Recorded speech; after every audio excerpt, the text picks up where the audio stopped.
shoulders. Just to remind everybody of playoff hopes here. SK are currently 3 and 9. It's Copenhagen Wolves that are 2 and 11. So with that in mind, tomorrow when SK and the Wolves do battle, that could determine who's looking at that automatic relegation spot. So if SK can pick up a win against a middle table team, they can already start to put some growth and some distance between them and the Wolves. So let's look at first ban. Freddy is not an AP top laner. Very rarely do we see him play that. I don't even remember ever seeing him play Rumble. So Ryze being banned away on blue side from SK because of that. I wonder if Jace is going to be another ban. It's been such a good pick for Betsy if we look at the last week, and I think it's very important that Gambit is getting Betsy on a champion where he can carry. So it's not just about, you know, when Forgiven is playing Sivir, then it's more about shutdown Kappa shot. No, we need Betsy to be up there as well. So there's multiple threats on Gambit to shut down. For now, Azir ban is another one of Betsy's main picks. And for Gambit, their most banned champion has been Kalista. 6 games it's been taken off the table. Forgiven showing he is not playing the Spear of Vengeance. And also purple side. Also purple side. Doesn't want to give it up first pick. Candy Panda, unfortunately, 0 and 4 on that champion. The next ban will be Shen.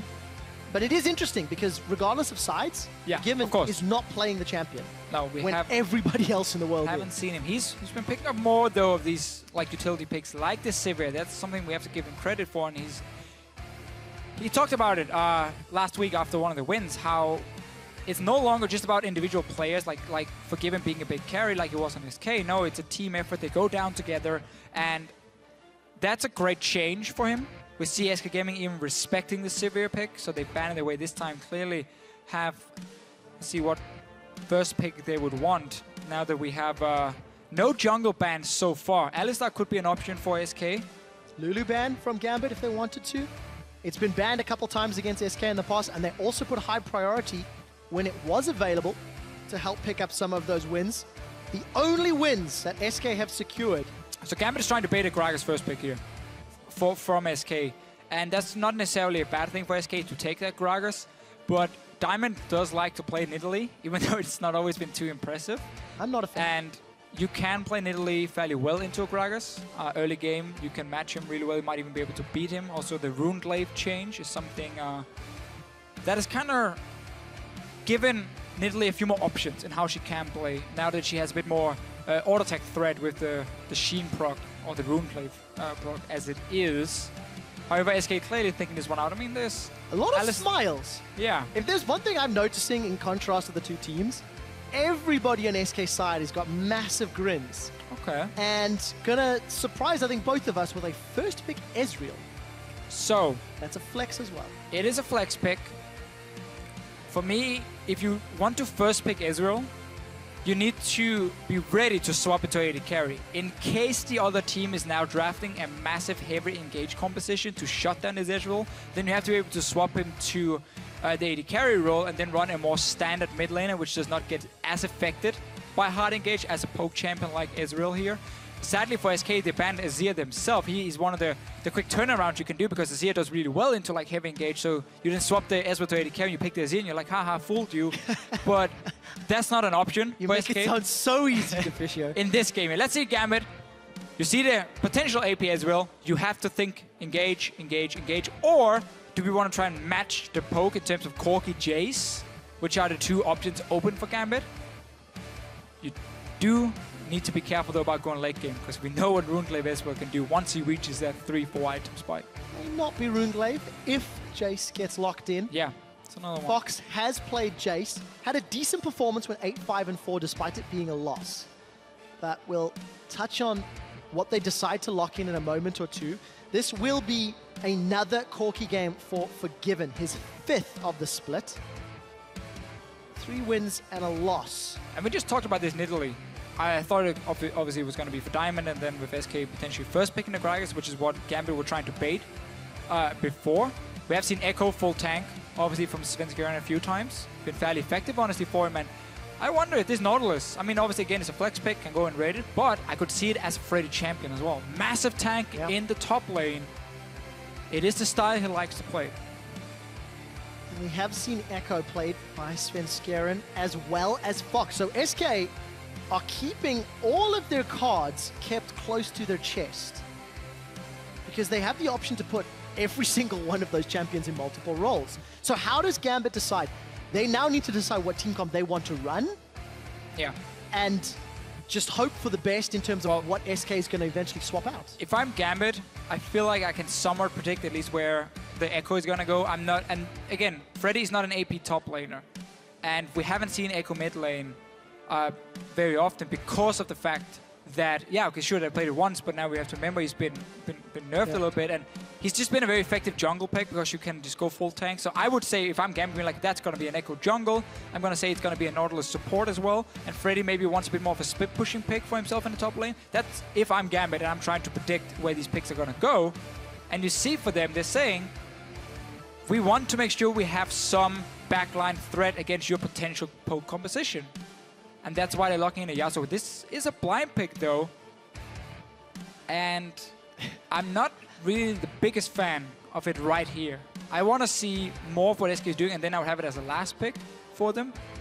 I wonder if it's going to go top lane potentially, though, for Cabochard.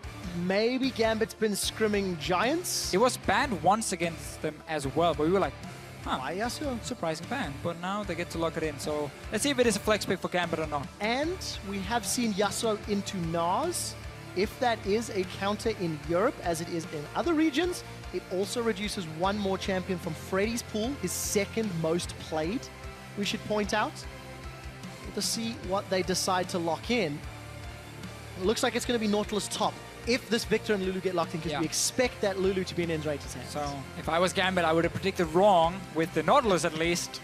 But it does mean we see SK Gaming say we first pick Israel, but we realize now with Yasuo coming in, there's backline threat from Gambit, so we're going to change it up. We're going to move him to that AD carry position. We take the blind pick Victor. Again, he's a safe laner.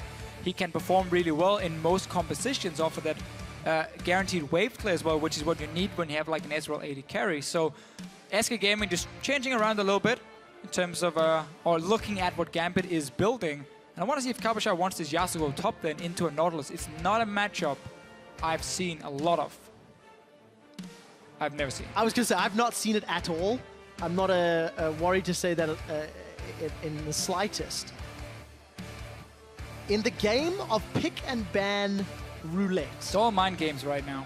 In the game of pick and ban roulette, who has come out the victor? We've got 4 seconds before we see this final pick. It will be a Yasuo top with multiple knockups, multiple knockaways, multiple options. Cabochard to find a target. If Gambit can manage to get Cabochard rolling, then I really like the composition they've been building here in terms of getting to the Victor, getting to the Ezreal. What SK Gaming is going to do is they're going to build a full tank Gecko and a full tank Nautilus, who's going to be a pain. I mean, Forgiven won't be able to take them down, but that means it's not going to be about him anymore. It's going to be about what Cabochard can do towards the backline of SK Gaming instead. And if Yasuo can beat the Nautilus in the one-on-one, you're going to have a split pushing threat coming in for Gambit. You have decent or great wave play in Corki and Orianna, so it's a very safe comp in many ways for them. And you have enough knockups, I mean Shockwave, and you have Alistar, you have Gragas to set up Cabochard in these fights here. SK Gaming obviously with Lulu, which is one of the traditional counters to a Yasuo, being like, hey, I can wild growth whatever target you're jumping. But it's going to be support Lulu, so late game, the shields and the HP from the ulti is not going to be that huge compared to what a late game Yasuo can do of damage. We do know though, in rated 3-0, the 3 wins that SK have picked up have been on that single champion. They held their cards until the very last pick. Maybe surprising Gambit. Gambit have put together a pretty good team composition with, again, multiple options. Good wave clear. Decent engage options. I really fear SK will lack damage. If the Victor pick gets shut down, even in the fight or just in the early game, Ezreal is not going to be the guy who's destroying what Gambit has built up here. Obviously, maybe some people on Twitter disagree with me on everything. We'll find out. You can see the SK flag is lit as they trudge into battle against Gambit. Last chance saloon, possibly, for SK, as they are very, very close to that automatic relegation position. Yeah. Defisher, you've highlighted some options here for Gambit. If Gambit focus Cabochard or Betsy's lane, Those are keys to victory. We're expecting Forgiven and Ghosted to play it safe. I would definitely play around some of the Copper Shot. poke and harassment. I mean, don't bother trying to gank an Ezreal Lulu lane. That's going to be such an annoying lane for you to try and gank. Also, Corki, Alistar. It's going to be a very passive lane in that sense. Obviously, Lulu is going to bully out the Alistar in the early game. Play around Copper Shot in this Yasuo. Make sure he can play offensive or aggressive with wards and with Diamond staying around. Just shadow his lane. Gambit is looking for an early invade. SK Gaming is not doing what H2K did before and group up and try and trap them. They're just splitting up, trying to cover every single entrance. Nobody's responding yet from Gambit to try to get some deep wards down. To at least even what what Gambit have done. So early advantage to Gambit. We do finally see Candy Panda and Enrated moving further and further into lane. He's trading. Freddy's starting with a sweeping lens to see if he can clear out one of these level 1 wards and potentially set up a swap. Now he is spotted, obviously killing this one. Now the only question for Gambit is he going to recall? Is he going to stay? For now they should assume he's gone top lane. That's where they got the latest information, and they never saw the bot lane of SK move around. So that's what they got to work with for now. And they will just swap Forgiven and Ghost and Pepper away from this Lulu Ezreal lane. We talked about how annoying Lulu is going to be in the early game of it. They swap it around and also see if they can deny Freddy a little bit on this Nautilus. Krug started by Enrated and Candy Panda. Focus down the little one.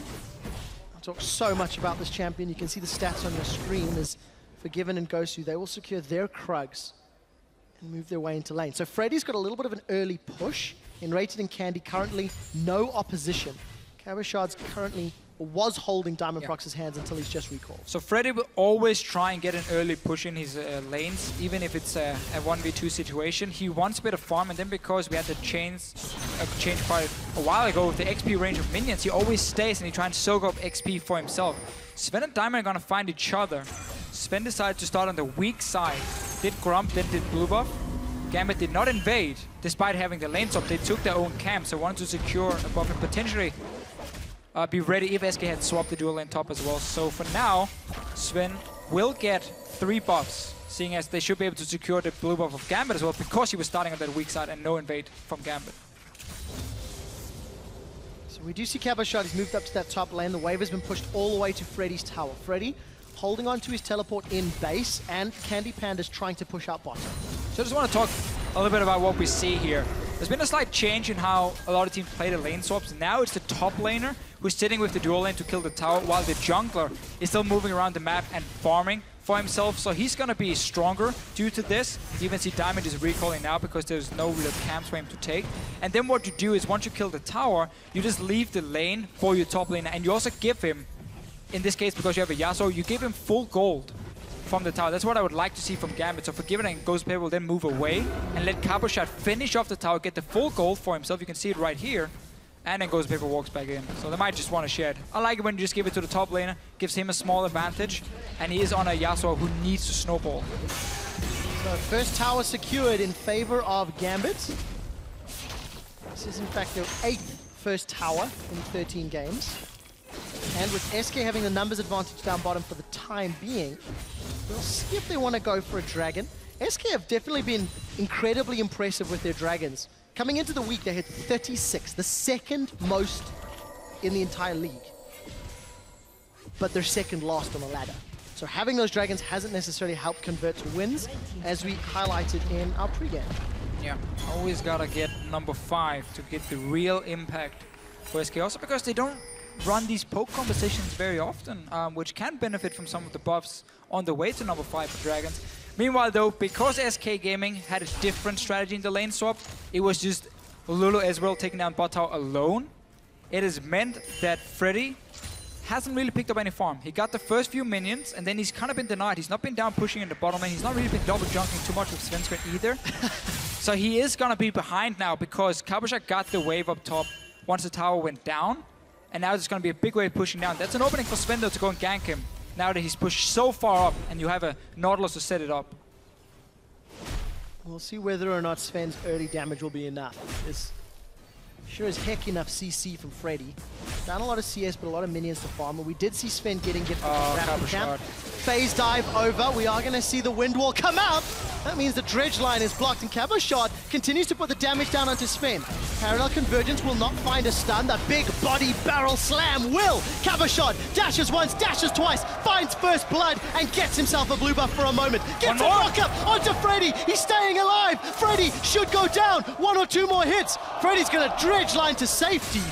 And Gambit turned that around. So SK Gaming was setting up the gank, but the wind wall first of all blocked the hook from Freddy, and then Diamond, he knew his top laner was gonna get ganked, so he moved all the way over there. Fantastic outplay for Gambit. Very important first blood, because this also keeps Freddy down. He lost a lot of minions during that fight. And because his team didn't really help him in the lane swap, he didn't want help because he wanted to stay up in that top lane, and Gambit played around Cabochard a little bit more. Big difference early on. And for Diamond Prox, it's before 15 minutes, involved in first blood. We've talked so much about Diamond's slower pace in the early game. He started off well today in that lane swap. Cabochard picked up that Zeal, is returning to lane. Even farm between the two Triforce 80 carries in the bottom lane. And Forgiven and Gosu playing really quite passively. Well, as you expect, I think. Right. I mean, this is not going to be, once again, it's not going to be about the Gambit bottom lane. It's going to be about what can Cabochard do on this Yasuo pick. Sounds like we've heard that before. Yeah, I mean, that's been a strategy for Gambit very often. Now, obviously, you have late game scaling on Betsy. That can be key for the team fights. But I will also say I prefer the Corki Power Spike over the Ezreal when it comes to Trinity Forces for the mid game, and I just fear that SK will lack damage. Who's gonna kill Diamond Prox full tank when he dives in onto Candy Panda? You have an Alistar in the way as well. It's gonna be so difficult for SK with this double carry setup and to take down targets. We highlighted how many knockups there are for Cabochard's last breath, but we didn't necessarily talk about how many ball delivery systems there are. Alistar, Yasuo, Gragas, all of them could set up a great shockwave. Take a look top lane really quickly. Cabochard and Diamond are looking for another kill onto Freddy. Observers don't mind too much, but Freddy was forced to get away. Svenzian is playing around the wrong lane. You don't have to go bottom lane here. It's in full control of SK. You need to help your top laner. He's getting pressured by 2 members every time he tries to farm. Diamond is nearby. SK Gaming have surrendered the top side of the map. That is the lane Gambit wanted to win, and SK Gaming right now are allowing them to, and stealing away the 1 HP blue buff. Fox got it. That's what matters. Death Ray managing to secure SK's blue as Diamond was trying to steal it. So remember, Freddy has no flash and the wave's pushing in. Diamond's nearby, as is Sven Skerrit. Cabochard does have access to his ultimate, so let's see what Freddy can do. Because as it stands, Gambit are just applying so much pressure on the top half of the map, and no real reply yet from SK. No. Again, Sven has been trying to set something up on the bottom lane. Absolutely no reason. And very low chance of pulling that one off. But also at the same time, if you are Svenskon at this point, you might have to consider the fact you can win the 2v2 trade up in that top lane if you go for it. So you can't really gank the lane. You just have to like sit around and be more security for Freddy.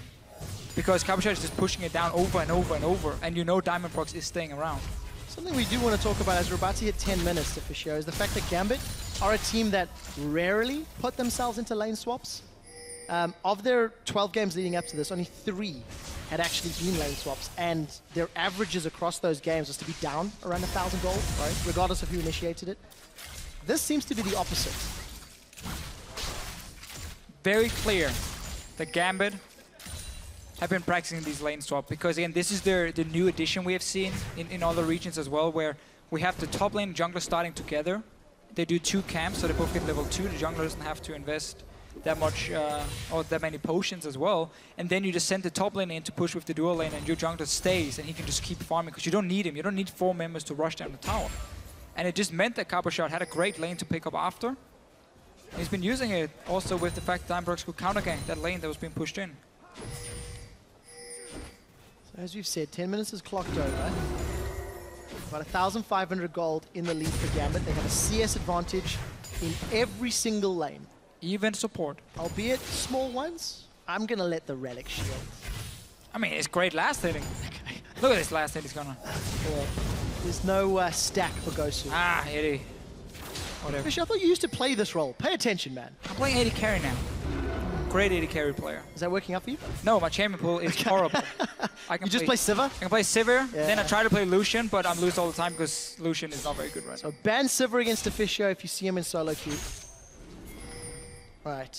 Gambit now slowing the pace of the game. We can see Caboshard has held that lane up top for a little while.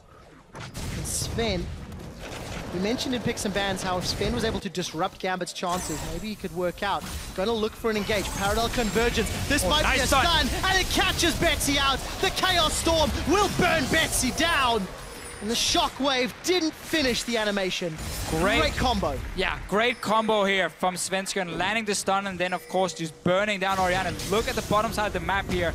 SK Gaming have taken control of the river with pink wards, so Sven knew he could move in around this mid lane here and set up a gank. Even and Raid had already moved before it started in case a bigger fight would break out. So nice little setup from SK. Ignore that bottom lane, gank the other lanes. If anybody's not watching mid lane when Svenskeren plays Echo, it's a big mistake. Because Svenskeren has played Echo 3 times now, and all 3 times has picked up kills in the middle lane. Twice from Wraith Camp, now from the river. Definitely seems to be putting some Here's the thing though. tools with that WE combo. Betsy could have flashed W, I believe. And he didn't. He saved until after when he'd already been poked down so low. That was a mistake for him. Diamond, though, he's gonna go in for the gang and oh! 3 man! Dying! Set up! The last breath! I demand a replay of that! Because Gambit, that was incredible! That's exactly what Giants did not do.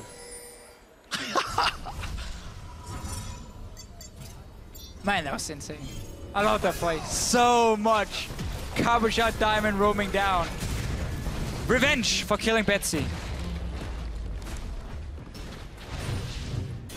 Yes! Alright, okay.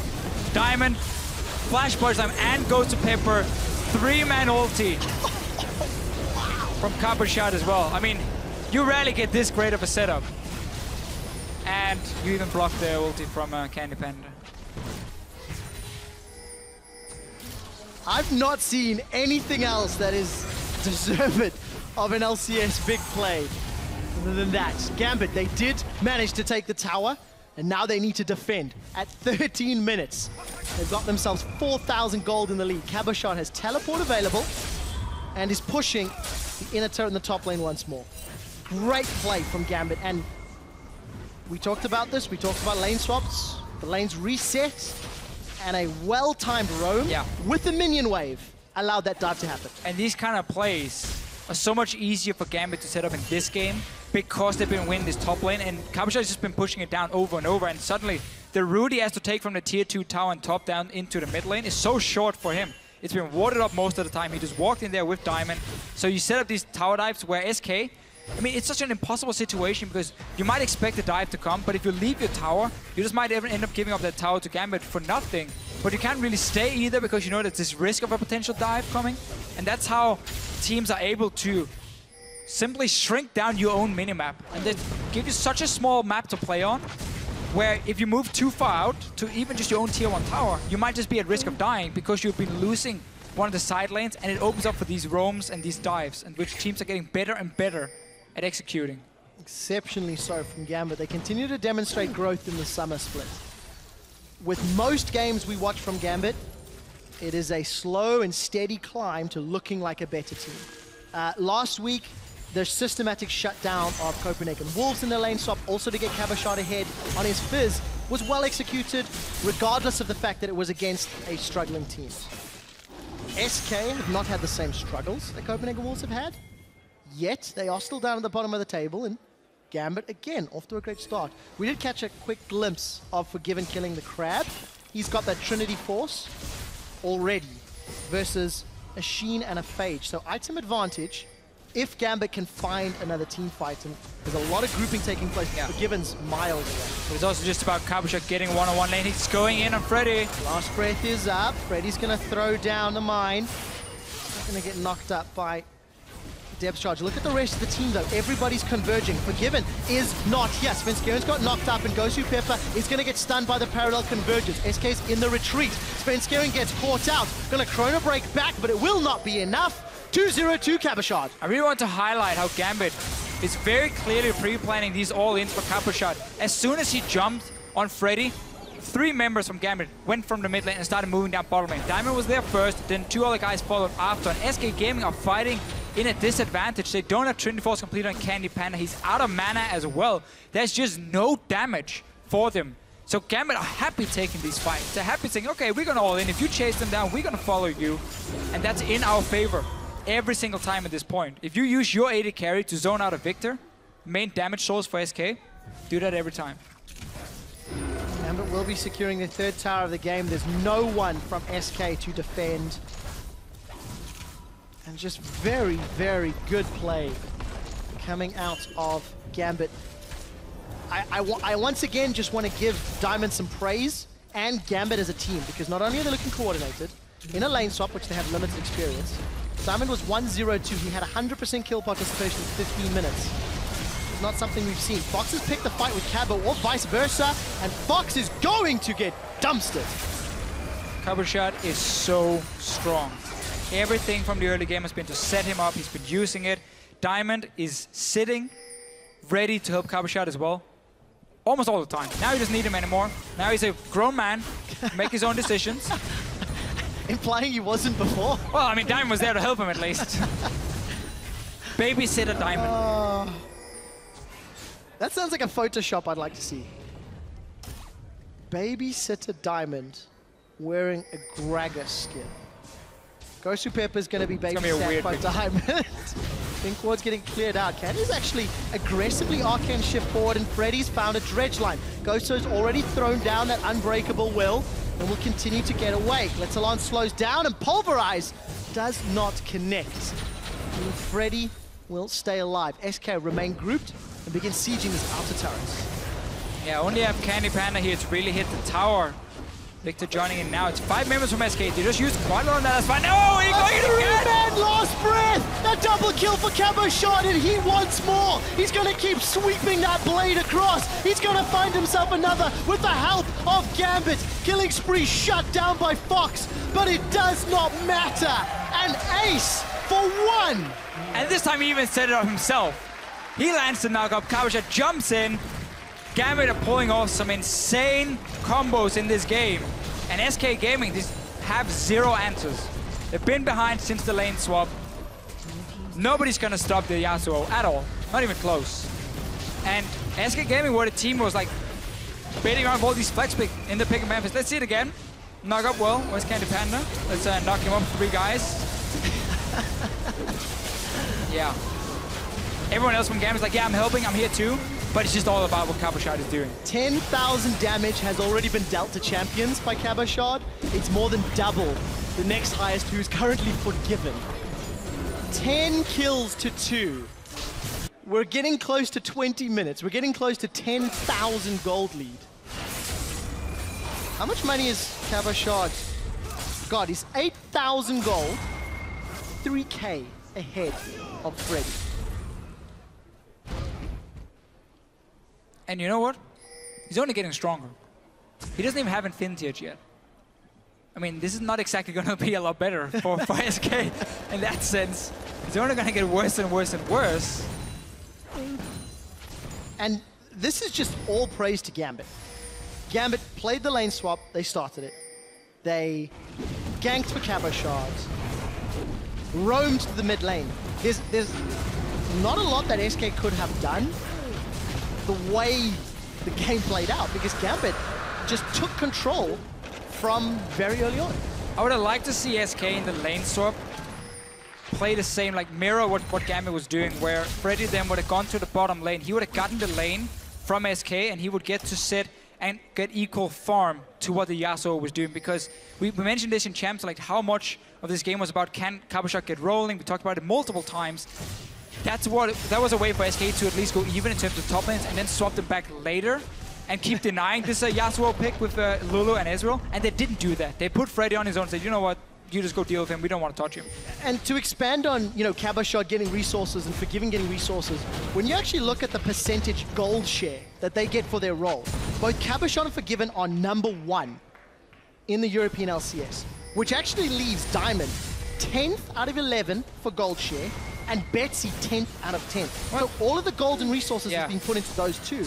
All Diamond is farming is just enemy wards most of the time. And Cabochard is getting all the kills as well, so it is the way Gambit is built up. We have seen Betsy step up more and more and start playing some of the carries, but he's never been consistent enough, in my opinion, to be relied on as 100% mid lane carry. So we have seen him being playing more utility mages from time to time. This one as well, I mean, obviously utility wave clear in the start, then late game, yes, he's going to be a big carry, but Gambit won't even need him in the late game at the moment. It's a different style of team, but it's working for Gambit most of the time. They're 5 and 7. They're looking to put some more distance between teams below them. If Gambit pick up a win today, which is looking very, very likely, they will then tie the record of Giants, meaning that battle for 4th place is getting even more contested as we're nearing week 7, week 8, week 9 in the LCS. Gambit is just becoming more and more meta as a team. The addition of Sean's as a coach has clearly worked really well for them. In the start of the split, I remember I was looking at some of the pick and ban phases, being like, you're giving like every single OP pick right now to the enemy team. And it just went super wrong for Gambit in like 20 minutes and the game was over. But now they've really changed a lot of it. And sure, Kalista is not there. It's been about it for them.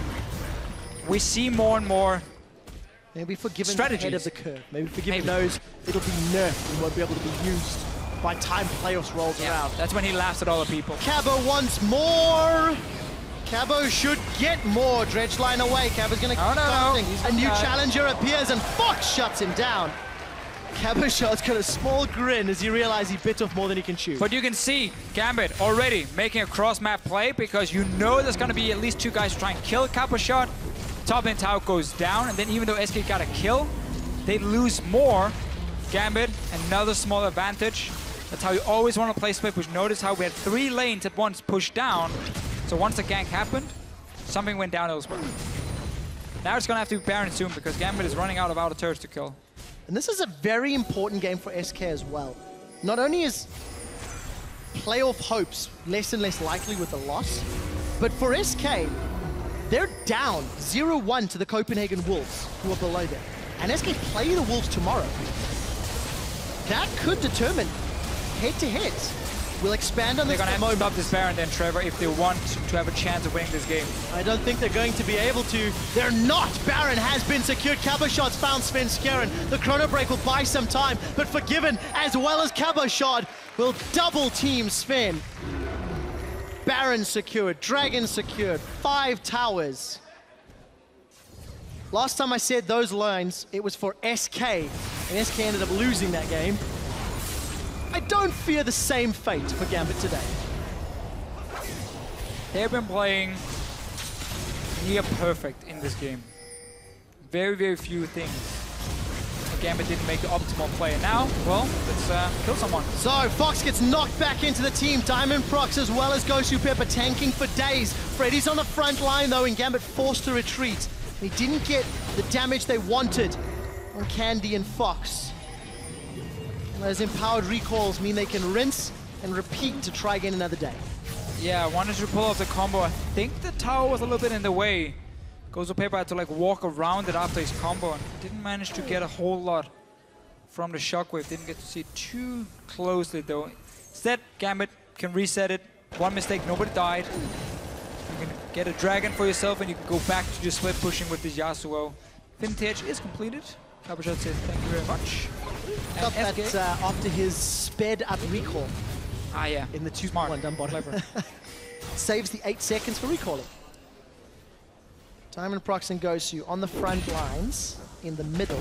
As you mentioned, Officio. Baron empowered minions down bottom. Freddy is praying for support. Remember, Frozen Heart, we'll give him some time. Yeah, but remember this flat armor penetration coming, or the armor penetration for Kappa shot as well. Against these tanks can be very effective. He's going on Freddy. So Freddy's got caught out. Wild Growth used already. So they traded Last Breath and Explosive Cast. Steel Tempest knockup follows, and Forgiven's pushing middle, while the rest of Gambit are pushing bottom.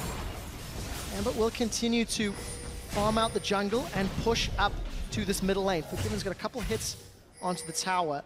And while this strategy is working right now, we need to be a little careful not to leave Forgiven alone. I remember when he played for Copenhagen Wolves last year, it was one of the problems that the team had, because Forgiven was always in a side lane, never with the team when they needed it. Not the case on Gambit though, because Cabrajat has taken over these side lanes. It's not for Forgiven, ever really. He's gonna sit with Betsy, with the team. Last outer turret is down. Mid lane is very open if Gambit want to go in and land a few hits, obviously where the Sheen always works wonders and should have. So before this armor penetration from Capuchard. Not able to completely shut down Freddy just yet, but Freddy doesn't have anything to do in the lane, just standing there taking damage. Look at the cooldowns. Last Breath is up for Cabochard. Explosive Cast will be shortly for Diamond Procs. The tower has dropped at 26 minutes. What an early inhib turret, and the turret, the inhibitor, is secured. Gambit gonna back away. Baron's worn off, but it was used exceptionally successfully. Golf claps all around for that one. Well, so Gambit now will follow Unicorns of Love. Both teams have been winning today. Giants lost, so they're moving up. Should be tied for 4th place. All the teams obviously aiming to get into playoffs. We have to remind people, if you didn't watch in the spring split, we have number 1 and number 2 straight into the semifinal by weeks. Number 1 will then face the winner of number 4 versus number 5. So, if Gambit and Unicorns and Giants are fighting around that, they will look to face Fnatic then, if they manage to qualify from the quarters here. And then, obviously on the other side, number 2, which in this case right now would be Origin. If they win today, they will face the winner of number 3 and number 6 in the semifinal. A lot of... Why are you laughing in the river? That's weird. Why not? What a... Ah, it's a Rift Scotland. Yeah. Okay, taunting the crowd. Yeah. Think. Maybe he's taking a wee, I'm not sure. Where does that come from? Hey, he's just standing around. So, Deficio, to expand on your discussion, teams that place 4th and 5th have to face off against the number 1 team from the regular season. And if Fnatic win tomorrow, they already win the regular season. If they can beat Origin, because their worst case finish will be 14 and 4. Yeah, 2-0. And that means the head-to-head rules in the tiebreaker will put them above both H2K and Origin. It will be an unprecedented scenario. Last-ditch effort. Svenskeren has phase dived over the wall. He's going to chrono break backwards, but now he's split from the team. Candy Pan has arcane shifted forward. Cabochard is pushing the top. Gambit will keep playing interference, and Freddy, he's gone way deep. Once again, Freddy with a questionable decision, connecting the dredge line. And Cabochard's got the flanking opportunity. The thing is, SK just have no damage. They've fallen behind, already had a composition with very low damage overall outside of the Victor pick. And then once you start falling behind, it looks even worse. I mean, yeah, Capital wasn't even there. Now, Gambit are looking to close out the game. SK are split up. They've already lost their big tank top laner. Gambit are looking at the Nexus. They will undoubtedly pick up their 6th victory in the summer split and are looking to be a real threat as we get closer to the end of the regular season. Cabochard wants more, and he gets more.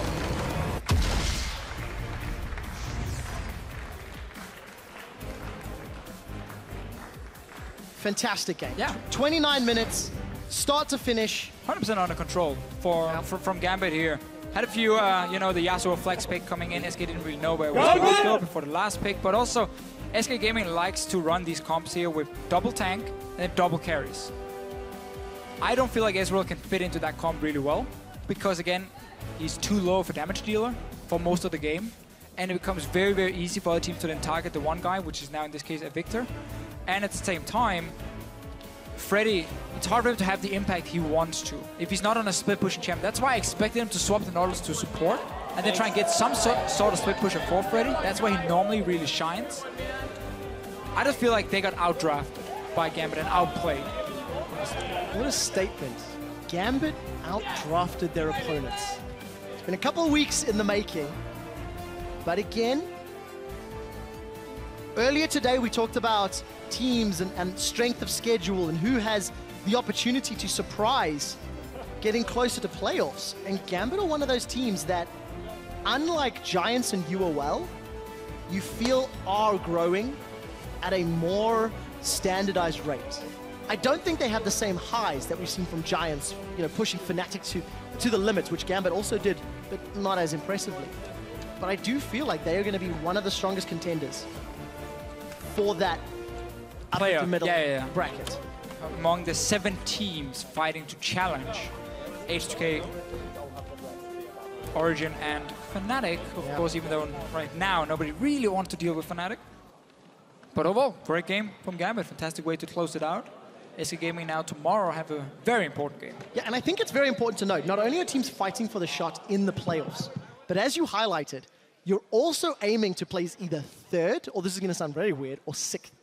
Because theoretically, Fnatic are looking likely to place 1st. And if you place 4th or 5th, that's the quarterfinal that feeds into the 1st place battle.